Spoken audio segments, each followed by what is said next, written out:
capítulo 11. Mateo capítulo 11. ¿Cuántos tienen dudas en esta noche? ¿Cuántos pueden decir, ay, será el Hijo de Dios Jesús? ¿No será nada más un profeta? ¿O realmente habrá venido al mundo? ¿Habrá muerto por nosotros?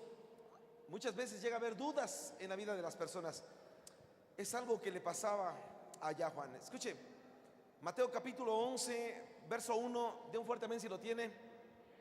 Dice la escritura de la siguiente manera: cuando Jesús terminó de dar instrucciones a sus 12 discípulos, se fue de allí a enseñar y a predicar a las ciudades de ellos. Y al oír Juan, escuche, y al oír Juan en la cárcel los hechos de Cristo, Juan estaba en la cárcel y allá en la cárcel llegaron y le dijeron a Juan, ¿qué crees, Juan? Que anda sanando Jesús, anda recorriendo todos los lugares, anda predicando, anda diciendo que el reino de los cielos se ha acercado. Así que, ¿qué crees? Eso es lo que anda sucediendo por allá. Dice que Juan escuchó esto, pero Juan estaba en la cárcel. Escuche, al escuchar Juan los hechos de Cristo, le envió 2 de sus discípulos para preguntarle, ¿eres tú aquel que había de venir o esperaremos a otro? Verso 4, respondiendo Jesús les dijo, id y haced saber a Juan las cosas que oís y veis. Los ciegos ven, los cojos andan, los leprosos son limpiados, los sordos oyen, los muertos son resucitados, y a los pobres es anunciado el evangelio. Bienaventurado es el que no haya tropiezo en mi Padre. Gracias por la palabra que nos has dado, la misma que recibimos en el nombre de Jesús, con acción de gracias. Amén, amén y amén. Dale una ofrenda de palmas al Rey. Aleluya. Tome su lugar, por favor.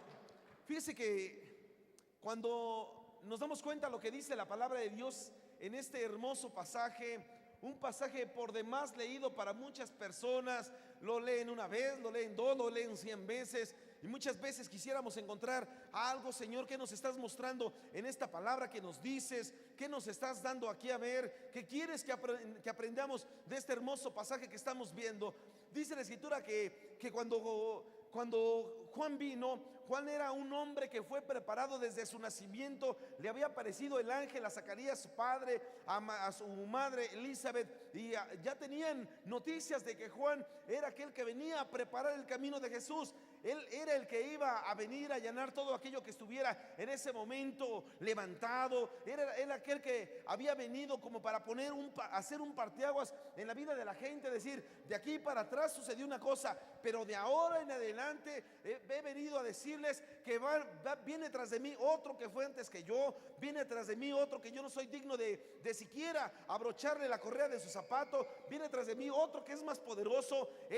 Yo la verdad os he bautizado en agua, pero Él los bautizará con Espíritu Santo y fuego. Y entonces Jesús era aquel del cual se refería Juan. Juan era aquel que estaba predicando acerca de Jesús. Entonces Jesús era aquel que ya nada más estaba esperando que Juan le abriera la puerta para hacer acto de aparición. Pero escúcheme, yo comencé diciéndole acerca de la duda. ¿Por qué? Porque muchas personas el día de hoy llegan a dudar todavía, llegan a tener cierta incertidumbre de qué va a ser de su futuro, de qué va a pasar en su vida, de qué va a suceder en el matrimonio que tiene, de cuál es la situación que está viviendo financieramente, y tantas dudas. Señor, tú me has dicho, me has hablado, me has dicho, me has prometido, he escuchado alguna palabra profética que nos has hablado, he escuchado lo que nos has dicho. Y entonces, ¿cuántas personas el día de hoy, no, cuando uno dice una palabra profética, una palabra de ciencia, la gente la recibe y dice, amén, es para mí, y entonces serás levantado, serás llevado a la cúspide, y entonces yo te voy a usar con mi gloria, y entonces visitarás las naciones, y la gente comienza a apropiárselo. Amén, Señor, es para mí. Y quizá muchas veces a título personal ha llegado alguien y le ha dicho, Dios me ha dicho que te diga esta palabra, y esta palabra es para ti, y entonces te voy a hacer esto, te voy a dar lo otro, y te he puesto como pastor, y te he llevado para que mi pueblo sea guiado por tu mano, por mi Espíritu Santo reposará sobre tu vida. Y la gente muchas veces ha recibido esta palabra. Sin embargo, muchas veces la gente dice, amén, la recibo, amén, la tomo, y tendrás tu sanidad, y nunca más volverá esa enfermedad, y amén, la tomo. Y entonces la gente sigue con esto. Pero como la gente no vive lo que está en ese momento tomando, no cree efectivamente al 100% lo que dice recibir, lo que cree recibir, sino que simplemente dice: qué bonita palabra, la quisiera para mí. Y aunque cuando decimos ¿cuántos creen? Amén. ¿Cuántos dicen amén? Amén. La gente lo dice porque era lo mismo que le pasaba a Juan el Bautista.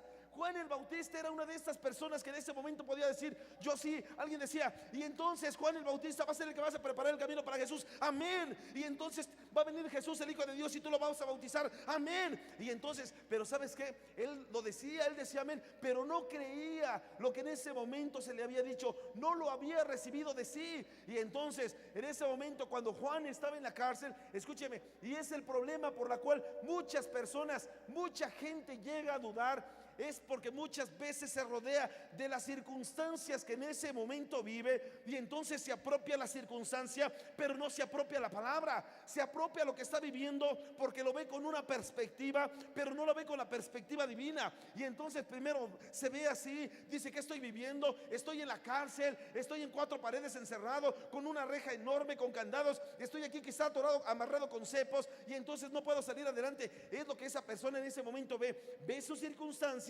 ve las posibilidades de que se pueda lograr su recorrido, el recorrido que Dios le ha preparado para su vida, pero muchas veces no lo llega a creer, y por lo tanto mucho menos lo puede llegar a vivir.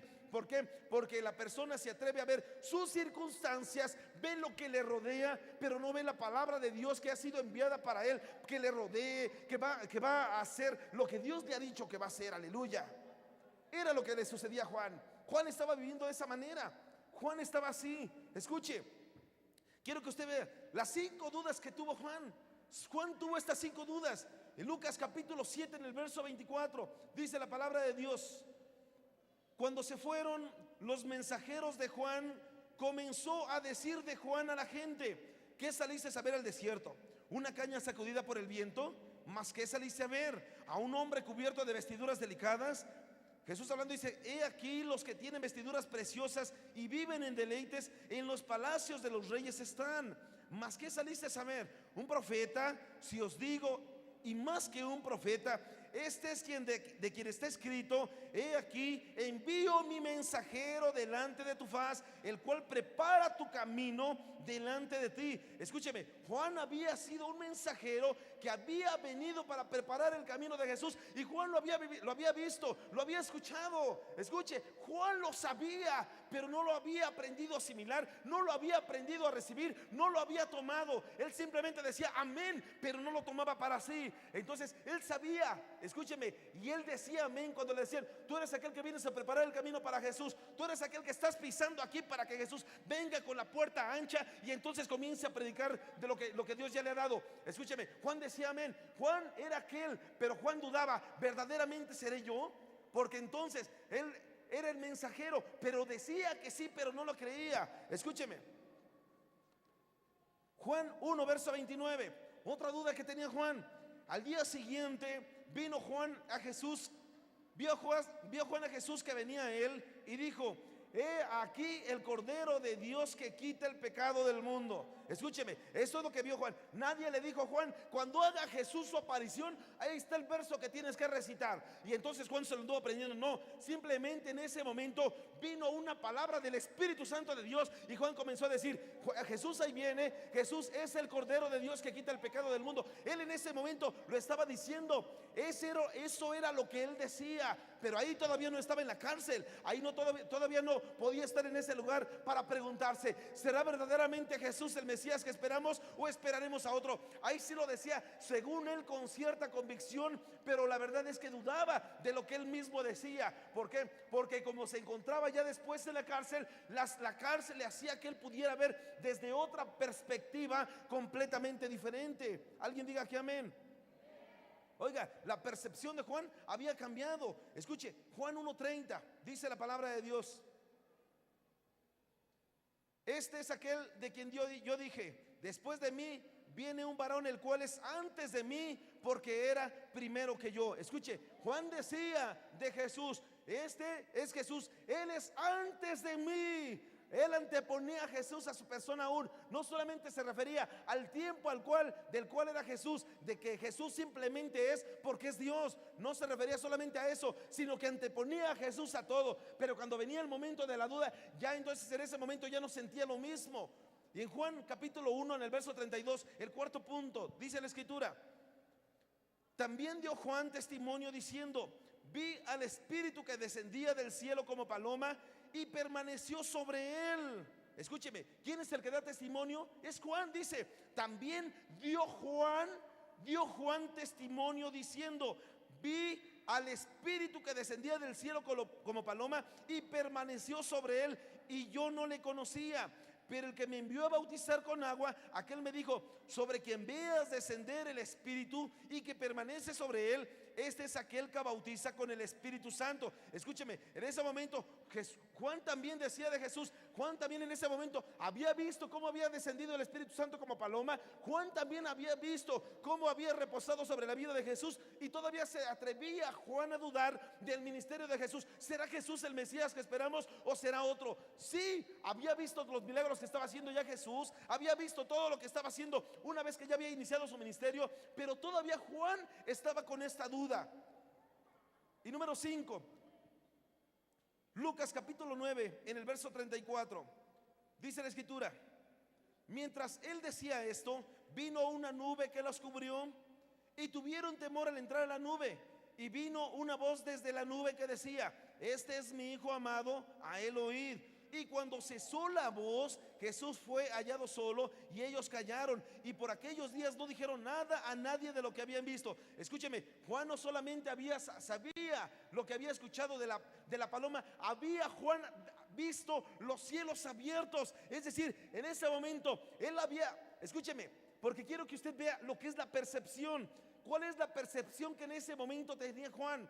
Juan tenía una percepción mientras se encontraba en una situación ministerial sumamente de bonanza. Él predicaba, la gente se convertía. Él le podía decir lo que le dijera a aquellos fariseos, a los saduceos, a los escribas. Le podía decir generación camada de víboras, le podía decir sepulcros blanqueados, le podía decir lo que quisiera. Juan los confrontaba con su realidad. Juan no les apapachaba el pecado, pero como en ese momento se encontraba en una etapa de bonanza ministerial, entonces él sentía que todo que tenía revelación del Espíritu. Pero ¿qué sucedía en el momento en el cual Juan se encontró en la cárcel? Como el verso que leímos al principio, cuando estaba en la cárcel, ya su percepción fue completamente diferente. Ya no sentía lo que sentía, ya no veía lo que veía en un principio, ya no podía escuchar lo que escuchaba al inicio de su ministerio. Ya no, las cosas cambiaban completamente en ese momento. ¿Qué sucede aquí? Aquí lo que sucede es que, de acuerdo a la percepción,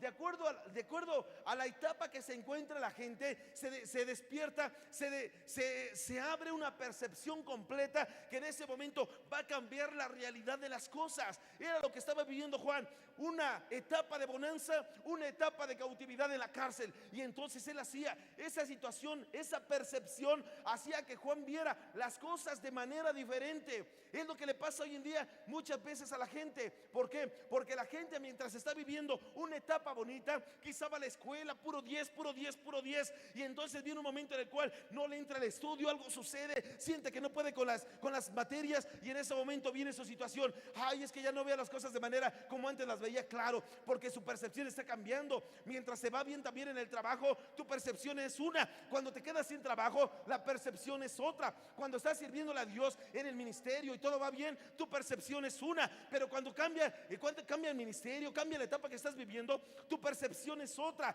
Y así de manera regular, de manera paralela en cada una de las áreas de tu vida. Llámese matrimonio, llámese economía. La percepción que tienes de las cosas es de acuerdo y depende de acuerdo a la etapa que estás viviendo en ese momento. Una etapa de bonanza, una etapa de cárcel. Alguien diga que amén.